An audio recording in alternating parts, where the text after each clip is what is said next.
A ver, seamos sinceros, construir un clon de una red social para unos cuantos amigos es un proyecto que casi se puede hacer en un fin de semana. Ahora, hacerlo para cientos de millones de personas, donde cada milisegundo que tarda en cargar la página cuesta una auténtica fortuna, ahí la cosa cambia. Eso, amigos, es un reto de ingeniería con mayúsculas. Y hoy vamos a meternos de lleno en la increíble odisea técnica que fue construir Twitter. Para que nos hagamos una idea de la escala de la que hablamos, empecemos con el día a día. De media, la plataforma gestiona unos 6.000 tweets cada segundo. Es un río constante de datos que tiene que entrar, procesarse y repartirse por todo el mundo de forma casi instaantánea. Pero la verdadera prueba de fuego, lo que de verdad define si una arquitectura aguanta o no, es cómo gestiona los picos. Durante un evento mundial, una final de fútbol, lo que sea, el sistema tiene que estar listo para soportar ráfagas de más de 143.000 tweets por segundo. Esa es la diferencia entre un servicio normal y uno a escala global. Y es justo aquí, en este problema, donde empieza toda nuestra historia. Y es que esta frase lo clava. Resume a la perfección el viaje que vamos a contar. Una auténtica epopeya de la ingeniería que llevó a Twitter de un estado de caídas y fallos constantes a ser uno de los sistemas distribuidos más robustos del planeta. Venga, pues viajemos al principio de todo, a los primeros días de Twitter. Una época definida por una arquitectura, digamos, sencilla, y por un enemigo que los usuarios más veteranos recordarán muy bien, la famosa fail whale, la ballena del fracaso. Twitter, en sus inicios, era lo que se conoce como un monolito de Ruby on Rails. ¿Y qué significa eso? Pues básicamente que todo estaba metido en el mismo saco. La lógica para los tweets, los perfiles de usuario, los mensajes directos, todo vivía en un único y gigantesco bloque de código que tiraba de una sola base de datos MySQL. Y aquí está la clave. Al principio, esto era una maravilla, permitía desarrollar y lanzar novedades a toda velocidad. Pero claro, a medida que la plataforma crecía, el monolito se convirtió en un cuello de botella brutal. Por ejemplo, una cosa técnica de Ruby, llamada el Global Interpreter Lock, impedía que el sistema aprovechara de verdad los procesadores modernos con varios núcleos. Es como tener una autopista de 8 carriles y obligar a todo el tráfico a pasar por una única cabina de peaje. Un caos. Y lo peor, si algo fallaba en una pequeña parte del código, ¡pum!, se caía todo el servicio.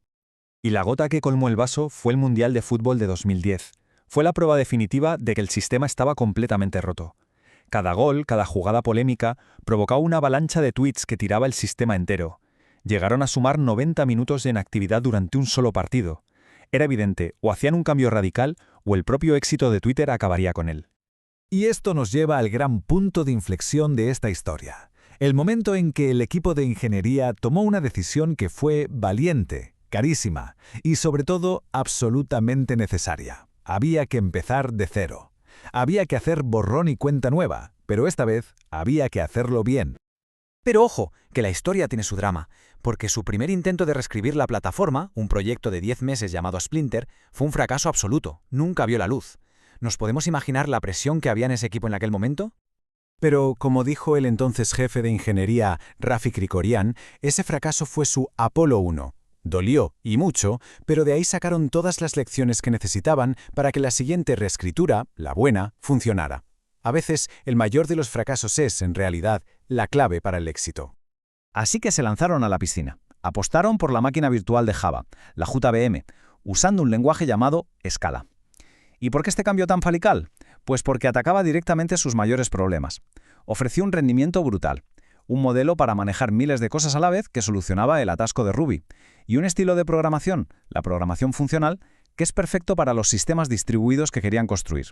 Claro, romper aquel monolito gigante en cientos de pequeños servicios sonaba muy bien, pero trajo un problema nuevo. ¿Cómo narices consigues que cientos de piezas hablen entre ellas de forma fiable y sin que se rompa nada? No se podían permitir que un fallo en un servicio secundario tumbase toda la web. Y su solución fue crear su propia herramienta, una que se ha convertido en una auténtica leyenda, Finagle. Para que nos entendamos, Finagle es como el controlador aéreo de su centro de datos. Es una librería que se encarga de toda la comunicación.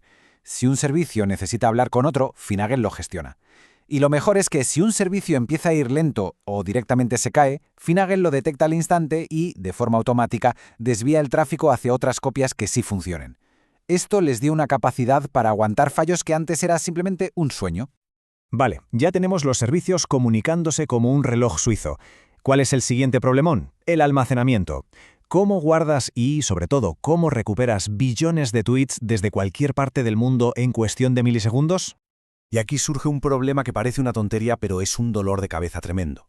En una base de datos normal, para identificar algo, usas un número que va creciendo, el 1, el 2, el 3, pero si tienes miles de ordenadores escribiendo a la vez, no puedes tener un único sitio central que dé los números, porque se formaría un atasco monumental. Necesitaban generar identificadores únicos sin tener que preguntarle a nadie. La solución es una auténtica genialidad llamada Snowflake. Es un servicio que crea identificadores únicos de 64 bits. Y lo bueno es que cada identificador lleva dentro la fecha y la hora exactas, un número de la máquina que lo creó y un contador. El resultado es que son únicos en todo el planeta y además se pueden ordenar por fecha sin necesidad de consultar ninguna base de datos central. Problema resuelto. Y como las bases de datos que habían en el mercado se les quedaban pequeñas para sus necesidades tan extremas, ¿qué hicieron? Pues lo que hacen los ingenieros de este nivel, fabricarse la suya propia. La llamaron Manhattan. Un sistema de almacenamiento distribuido pensado para ser súper rápido y para no caerse nunca.